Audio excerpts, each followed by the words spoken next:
Sorry for that close-up, but it's my first time filming outside. So yeah, I'm getting out of my comfort zone. That was my 2022 resolution. We're doing it. So 4-5 years ago, I bought this bag, and I remember when I bought it, I felt like I was then part of a tribe, the Kanken tribe. I started following a bunch of Instagram pages, Kanken Official, Kankenism. This thing is a whole movement, I'm not kidding. In 2018, I went to a French indie band gig, and I remember when I entered the small hall, the first thing I noticed is that 80% of the people there also had Kankens. Strangely, what I felt was a feeling of deep connection with those people, simply based on the fact that we had the same overrated logo on our backpack. So that's my little story, but I'm pretty sure you can relate in one way or another, whether you have a Patagonia fleece, a Des Hallows necklace, a Gymshark item. It's pretty much the same thing. Now my question is, how did we reach a point where products generate the same sense of belonging, connection as, religion, patriotism? Of course, the easy answer would be capitalism, but we don't settle for easy answers on this channel. Allez, c'est parti!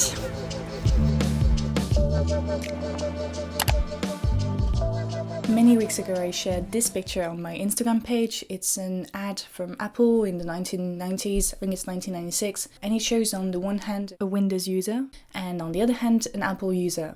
Very different lifestyles, one is arguably cooler than the other. That picture really encapsulates the buy a product, buy a lifestyle phenomenon that we're going to discuss today. It's insane when you think about it. The product isn't even shown on the ad. You are literally buying a lifestyle. That little ad made me think of another type of illustrations we find a lot on social media.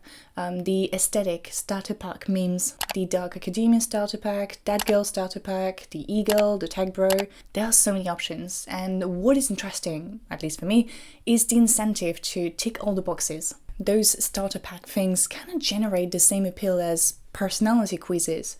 It's like someone understands you without even knowing you, and in turn you want to validate what the personality quiz tells you. In the case of aesthetics, that desire to validate translates into buying products, clothes, following influencers that align with that lifestyle. This is what psychoanalyst Lacan referred to as the ideal I, that fantasy image of oneself that can be filled in by others who we may want to emulate in our adult lives, role models, etc., anyone that we set up as a mirror for ourselves. Back in the old days, role models, trendsetters were celebrities, actresses, actors, singers. It was rather limited and quite stable through time, at least for a few years or even a decade. We talk about the 60s aesthetic, the 70s aesthetic, the year 2K aesthetic, but things are very different now with the rise of influencers. Aesthetics come and go all the time, resulting in people switching from one aesthetic to another, reinventing themselves in a matter of a few days. Drawing from Lacan's finding,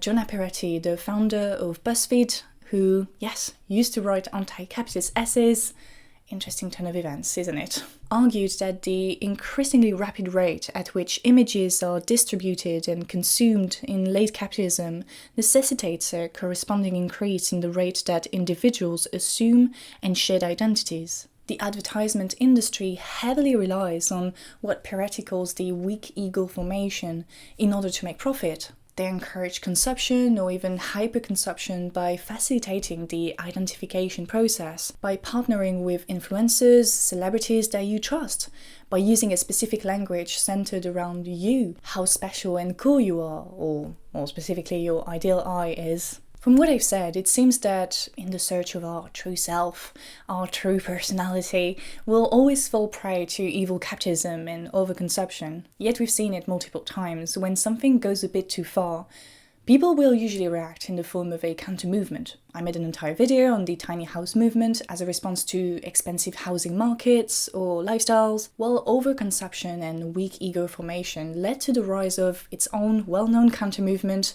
minimalism. I discovered minimalism with Matt D'Avella's videos and a documentary co-directed as well that is available on Netflix. I tried to be a minimalist for a little bit and failed, but it's not something I'm ashamed of. I'll explain why in a little bit. Minimalism is a lifestyle. It encourages people to focus on the things that serve a purpose and get rid of anything else. There are different levels to minimalism, from the casual minimalist to the hardcore minimalist. This lifestyle movement is sustainable, it's financially attractive, many say that it's even therapeutic, it helps you focus on the things that matter in your life. Self-help gurus Tim Ferriss, politicians like Obama, or tech bros like Zuckerberg embrace minimalism as they seek to avoid what psychologists call decision fatigue. You know, the I have so many clothes yet can't decide what to wear type of fatigue. If they want to remain the leaders that they are, they cannot afford to lose time thinking about how they're gonna dress today. That's fair for sure, but at the same time it kinda negates anything that would signal originality or community belonging. As Kristen Leo brilliantly argued in her video essay titled The Cult-like Operation of the Fashion Industry, fashion under capitalism has progressively led to a homogenization of cultural specificities into that minimalistic, affordable, and convenient style. Look at those pictures of African women, Eastern women, and see all those ornaments, designs, colors that are not only a valid form of art but also a testimony of one's culture. Today, on the contrary, we more or less all look the same, and minimalism appears as the extreme example of such observation. By creating incentives that progressively erase culture, you individualize people. You help them assimilate in a new culture, in our case, Western culture. Now, what minimalism does very well is that it replaces this lack of culture, of material history, with the appearance of a community, the minimalist community with a specific philosophy and lifestyle. It is advertised as a way to regain agency and not be a consumer slave. But for me, minimalism cannot be the answer to our weak ego formation that we talked about earlier, to our struggle to create a narrative for ourselves, because minimalism isn't a lack of aesthetic, it is an aesthetic itself. People choose to be minimalist, but they also choose to opt out of it. In my opinion, minimalism isn't really about reclaiming agency over our lives, our weak minds, because it complies with and accelerates cultural disintegration instead of challenging it.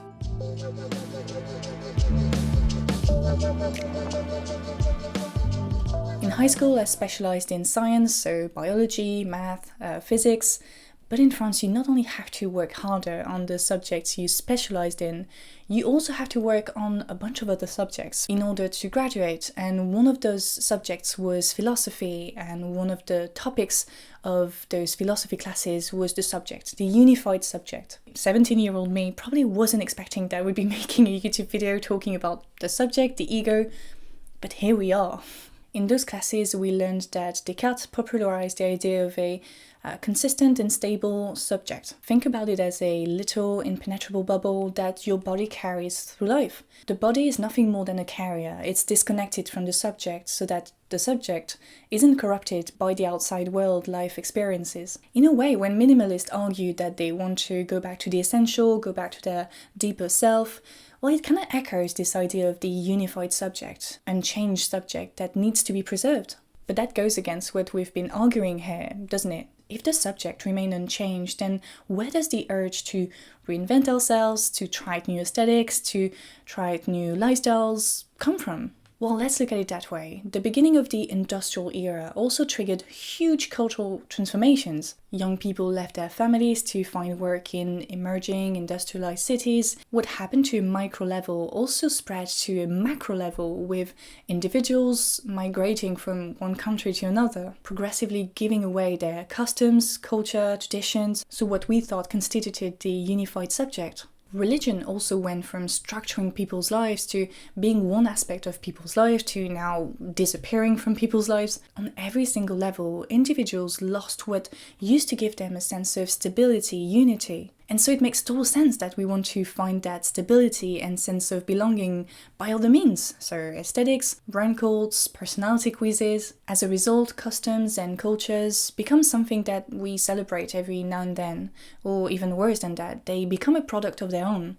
I'm thinking about cultural appropriation as a consequence of the deterritorialization of communities and cultures. Deterritorialization. Hairstyles, pieces of clothing have become so detached from their cultural background that it became normal for many to see a white woman wearing traditional Asian garments or a white man wearing dreadlocks. The rise of world music in the 1980s, 1990s, a topic Jonas covered in one of his videos, is another example of Westerners' search for originality and authenticity outside the boring and repetitive Western culture. As Jonas argued, British, French, and American record companies started promoting music from other countries, mainly African and Asian music, to convey a return to simplicity and purity represented by those countries. The story of Deep Forest, Sweet Lullaby, which has been for many years the soundtrack of a French ad for the body wash Ushuaia, is actually very interesting. The lullaby was sung by Afunakwa, a woman living in the Solomon Islands near the Papua New Guinea. In the 1970s, the ethnologist Hugo Zandt used it, and it was then added to the UNESCO collection Musical Sources series. In the 1990s, the French New Age band Deep Forest requested permission to use the lullaby for their new album meant to share music of the world and narrow the musical gap between hemispheres. So to put it clearly, a lullaby from the Solomon Islands was used by a French company to promote a body wash containing an ingredient that has been historically used by women living in Manchuria.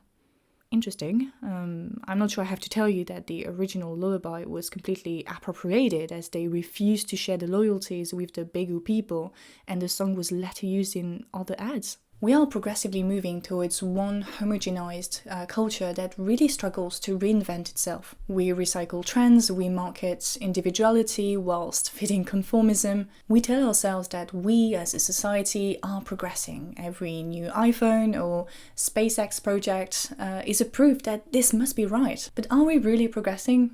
What I've tried to show in this video are the very limits of capitalism, its potential for self-destruction. And it's not a brand new idea. People before me said this, very influential people, philosophers like Guattari and Deleuze. Throughout this video, we showed that the desire to create a narrative for ourselves is extremely volatile, and that attempts to counter that volatility, we use the example of minimalism, only serve to further distance us from our goal. Honestly, the scale of this phenomenon is so big that it's very hard and probably impossible to find a solution to it. In fact, Guattari and Deleuze even argue that it might be a good thing in a way, that the creative potential coming from that constant destruction, reconstruction of the self might lead to something completely new and exciting. So yeah, next time you do a personality test or see one of your friends embark on a completely new lifestyle, I hope you think about me and this little video. If you want to further educate yourself on the topics I've covered, I'll put a bunch of books, videos, references in the description box,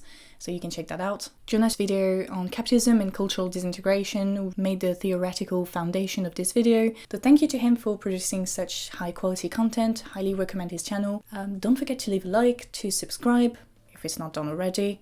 A big thank you to my patrons for their supports. Special thank to Joshua, James, Carla and Emmanuel. And yeah, I'll see you soon with a very exciting video. Salut!